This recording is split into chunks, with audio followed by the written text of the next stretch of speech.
Since I don't go to school full-time, my boss would oftentimes put me on an overnight shift, back when the store was open 24 hours a day.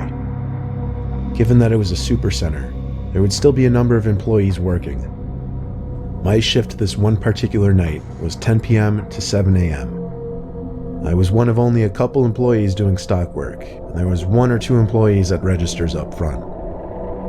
Given that our store sits in the countryside of Alabama, we didn't really get much business at these insane hours of the night. However, it was a prime restocking period. I didn't personally know the other employees working that night, but it's not like we'd run into each other in the giant store anyway. I started my night folding pants in the men's department and generally tidying up. I kept headphones in at night because usually there would be no one to tell me to take them out. The customer came to the jeans section, and at that time it was around 11:30 p.m., so it wasn't really that weird. People would still come in and close shop till usually around midnight. The customer came up to me and asked me if we had any more of the specific pants he found in a different waist size. I apologized and told him only whatever was on the rack. He thanked me and walked away. I made accidental eye contact with him as soon as he stood by the rack putting the jeans back. Don't ever make eye contact with people that you don't do it, especially not at no night. At night. It was kind of awkward. He walked away and I continued with my work. Some time passed and the store started to look like a ghost town. No one to be seen as far as the eye could see. I think it was like 1 a.m. I had made my way over to the appliances section. I was doing a lot of back and forth work with boxes from the back section where we kept all the items that were yet to go out. I brought a wagon full of boxes to one of the aisles and started stocking the shelves. Because the shelves were empty though, I was able to see someone through the next aisle over, and they were watching me. Well, only up until he noticed me notice him. Then he looked away. But his eyes looked really familiar. I stepped closer to get a better view, and I realized it was the same customer from like 2 hours earlier. 2 hours? What the hell you still doing in the store? I would be like, sir, do you need some help? Just so you could get out the store. What you still doing in 2 hours after I seen you already? How in the world could he still be in the store? Exactly. Without making it obvious, I took the wagon with me and passed the next aisle over just to get a look and see if the man had any items in his hands. Nothing. His hands were completely empty. No way could he be shopping for 2 hours and not pick up a single thing. Exactly. That's when you start to realize, alright, I either go tell a manager or I just go my own way and hide from this dude, because I don't want to be in the back of Walmart with this dude by myself. No telling how many workers you got at this time of night. Probably like good. You got like cashiers. You probably got 12 people, probably. To be honest with you. Something wasn't right. I quickly finished up restocking the shelf with coffee machines and other appliances, then brought the empty wagon to the back area. I chilled out in there for a while because, quite frankly, I felt like that guy might have been following or watching me longer than I realized.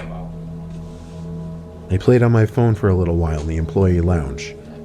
Then when I figured it was time to get back to work, I decided I would do grocery work instead, just to be in a different part of the store. I went into the dairy cooler and filled a bunch of crates with dairy products like milk and yogurts. This took a lot of time to do because I had to check the dates on the products and such. Over the loud sound of the giant refrigerators keeping the cooler cold, I heard the door to the dairy cooler burst open. There was conveniently a gap in the boxes sitting on one of the pallets that allowed me to peek through it to the door of the cooler. And I shit you not, it was that same customer. I ran to cover under one of the shelves and pushed a big box full of eggs in front of me. I didn't have to worry about making noise because the refrigerators were so loud. For anyone wondering why I decided to hide, well, I already assumed this guy was hanging around the store watching me. Seeing him in the employees only section, never mind that, coming into the dairy cooler, seemingly something bad was definitely about to go down. Yeah, you coming to a port that's only for your workers. What do they call it? workers only. You come into the area and it's this late. You trying to get a favor, like bro, like really, like you come in there like that, and I see you. Forget how, like we got boxes. I already know. I should know what's in these boxes. I work here, so I'm gonna know what the kitchen utensils are. I'm gonna be launching boxes at you. You won't be able to see me come. But stop playing. But come on now, you got the nerve to press me like this, man. I hid behind that box with my head down for the longest time, expecting to hear the doors to the cooler open and close eventually. After a while of hiding and not looking, I assumed maybe he left after looking for me. I lifted my head from my arms for the first time and looked up in front of the box and screamed. He was right there, smiling at me, standing over the box. But his smile vanished as soon as I started to scream.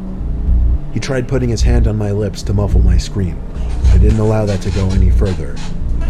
I pushed the box of eggs over, right into him, and the eggs falling to the floor made him step back, looking down at his shoes. I ran right past him, but he didn't grab me. So I continued to run till I found another stock worker and told him to help me. The employee's name was Bob, I remember from his name tag. Suddenly, the man from the dairy cooler came up to the two of us and apologized. I was about to say, please tell me this dude not gonna come to me and say, I just wanted to find some eggs. Like, what? Explaining that he was from corporate and was coming to make sure everything was running smoothly. He said he didn't mean to scare me and was... Why would you not mean to scare me if you could have said from the jump when you opened the door saying, like, I mean, not from the door, but when you found out I was behind a box, you should have been able to say, oh, hey, dude, I'm not a customer. I'm an actual dude that's supposed to come check shit. You could have brought that. You could have ran that through by me instead of sitting there looking at me like no, like what? No. Simply checking up on me in the dairy cooler to make sure I wasn't slacking off. You slacking off, not in there though. You slacking off before that though. This Bob guy seemed to believe it all, but then again, he didn't seem very smart at all. I asked the man why he put his hand on my mouth, and he said he was trying to avoid making a scene. Then, shockingly, he gave me the order to finish up the appliance section, and he disappeared. As he was speed walking away down the aisle, I called out, "What's your name?" And he called back, "Tom." And just like that, he was gone. The next day, I called one of the managers and asked if there was supposed to be a visit from corporate the night before, and if a creepy man named Tom sounded familiar. My manager, Margaret, said it sounded like complete bullshit. There was no record of anyone from corporate named Tom who was supposed to come visit, nor would anyone from corporate ever be in the store at 2 a.m. The fact that he know that he came up with a story about faking, like being one of them people, like this dude must have worked either at a Walmart before or worked somewhere that's similar. Cause how the hell would you just come up with that good ass excuse? I mean, it's not, it wouldn't be believable to me, but I mean, like the fact that he came up with an excuse to get out of the situation. They then went ahead and checked the camera footage, and a police report was filed when they realized this was a random man. And the cameras proved this man had been stalking me between the aisles for the better part of the first few hours of my shift. I told Margaret I couldn't do night shifts anymore after that, and she understood. I still work there, but more so as a day stock person or a cashier. I'm talking about. First of all, dude, was that a girl or a dude that this dude was following? I'm like, you sound like you would be a girl. But I mean, you can be a dude, but like, why would you be following another dude? I mean, if you like that, I mean, I can see it, but I mean, you didn't give no description how big he was. I don't know. First of all, if you feel like somebody's following you, and damn sure if they've been in the store for 2 hours, you seen him, okay, you probably won't know he's been in the store for 2 hours.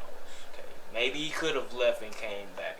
But still, like, I'm gonna be very shook if I saw that, and I'm gonna be like, I better keep an eye on this dude since I realized I seen him 2 hours ago, and he's still in the goddamn store. But like I said, I would have just went up to him and said, "Do you need some help? Because obviously you don't know what they're looking for." Hope y'all liked, comment, subscribe. If y'all like bullshit, y'all like fun things, y'all like to be sitting back, chill.